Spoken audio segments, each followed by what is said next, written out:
Thank you for your order. In a mood.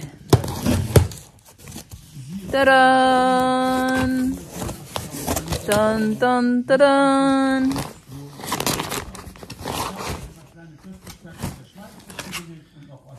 Ice pack. Uy, ice pack. Is that your order? Ice pack. Kijk hier, wil je een beetje kou? Nee, stink. Deze tomahawk, kleine tomahawk. Oh my god, tomahawk. For barbecue guys, kasi magsa-summer na. Spare rib. Yeah, I like that. That is my favorite spare rib. Doon namin yan lutuin sa barbecue kasi magsa-summer na. Picanha. And the other one, the tomahawk. Okay. Tomahawk. Two. What a big. Niet te groot, kleine tomahawk. Picanha. That's it. Nee, en Oh, dit is better. It's veal vlees. pork belly. Yes, pork belly. Lechon belly na Dit this. is oh ja, pork belly.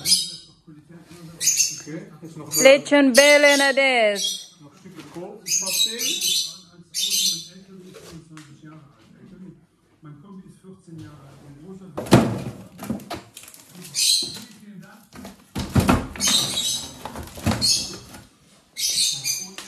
En pork belly. Veel plek. Ik heb nog veel meer vlees. Wat is dit? Doe maar dan deze erop. Leftover. Good morning. Today it's Saturday. And anong oras na ba ngayon? 11:30 ata ng umaga.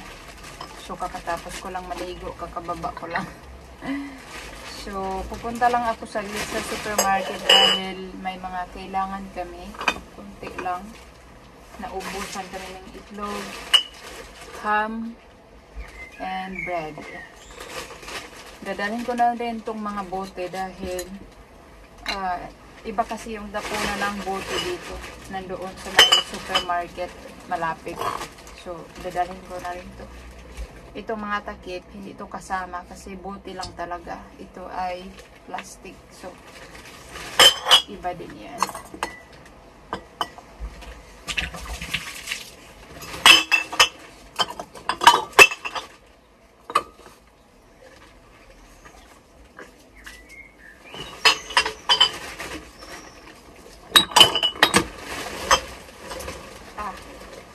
Bakit ko kasi tinanggal itong takip bago ko dito tinapon. Ayan.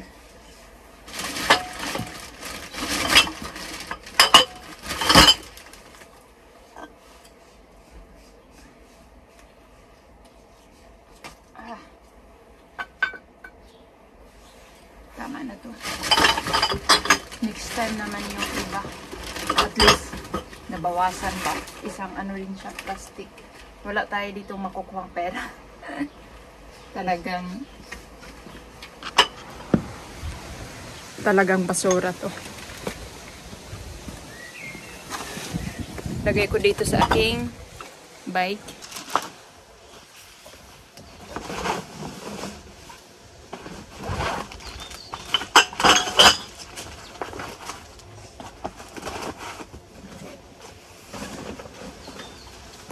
Magbabike lang ako dahil malapit lang naman and konti lang naman yung bilhin ko. So let's go! Sa pinunta ko sa supermarket ay bibili ng ham pero hindi ako nakabili ng ham. Nakalimutan ko. Instead, bumili ako nito. Apple juice. Pepino para pang salad. Spinach. Ito para bukas, earthen soup. Bukas ng tanghali. Or ngayon, pwede rin. Perfectly sa ating makulimlim na panahon. 10 pirasong itlog. Dessert namin ni Mr. Ito ay, anong tawag nito? Spekuk. Ganito siya sa loob. Ayan. It's Indonesian dessert. Sate marinade. Kasi magsasate ako mamayang gabi. Kamatis para sa ating salad. Bumili ako ng cheese cubes in oil and herb. Masarap sa salad. Bumili ako ng aking favorite cinnamon roll. 2.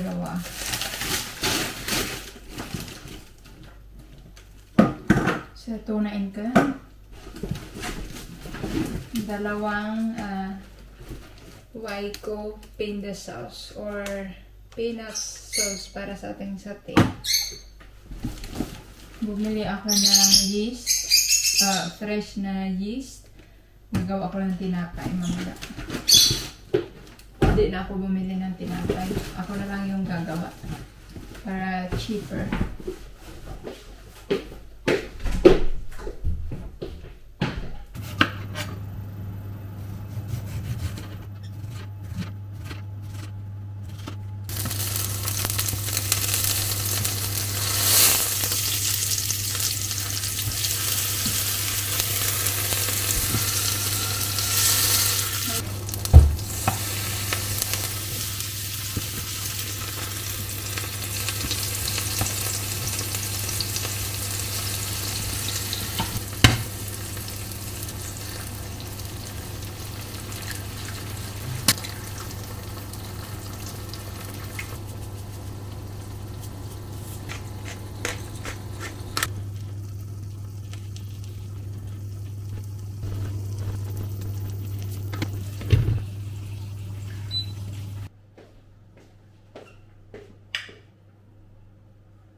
Comes in 6 model sizes, from a small 42-inch all the way up to a gigantic 83-inch model.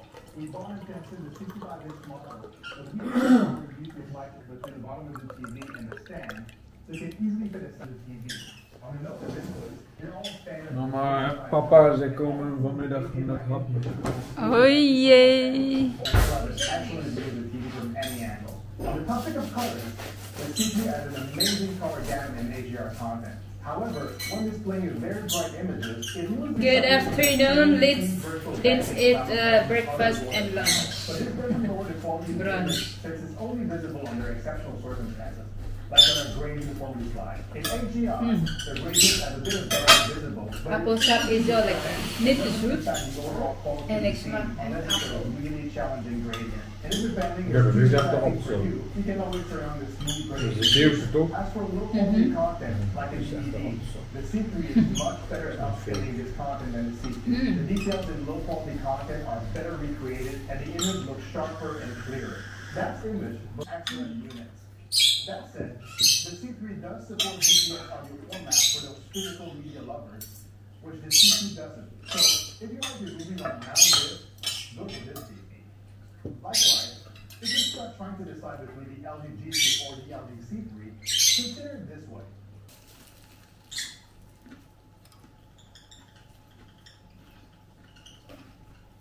I like croissant without cheese.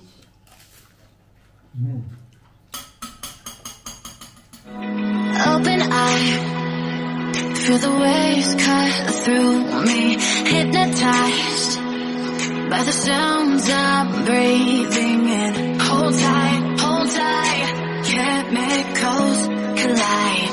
Hold tight, hold tight, hold tight.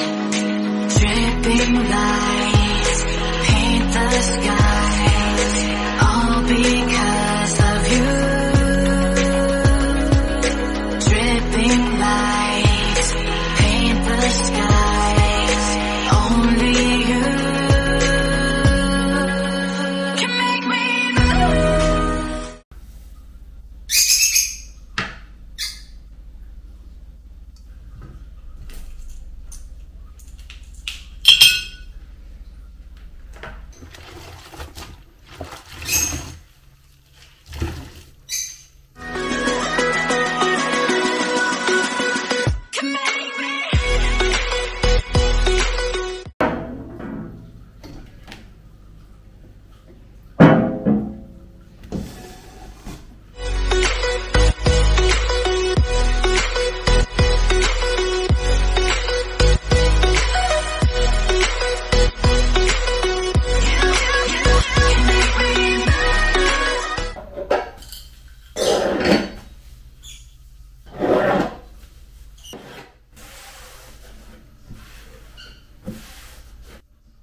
Ganito lang kadami ang bigas sa Europe. Sa atin, isang malaking sako puno. Sa Europe, ganito lang kaliit na sako bag, o plastic.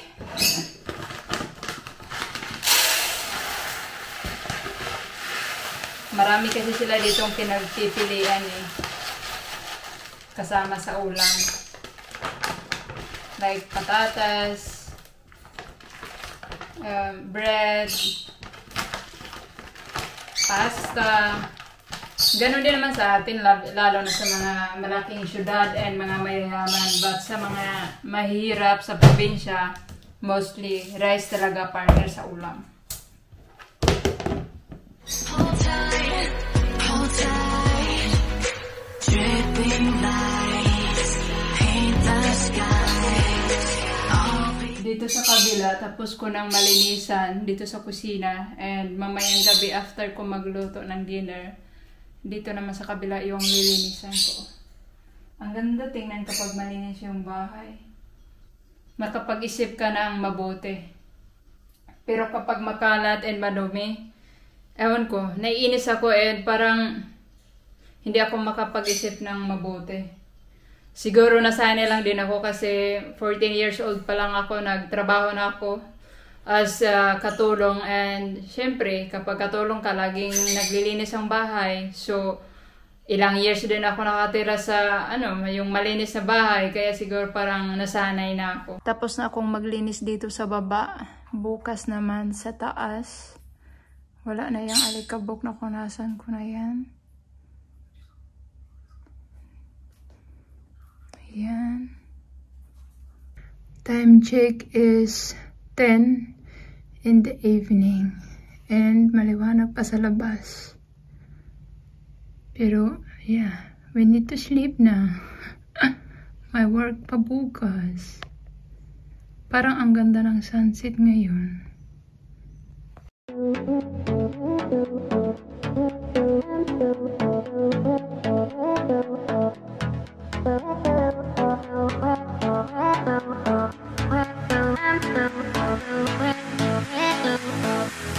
Thank you.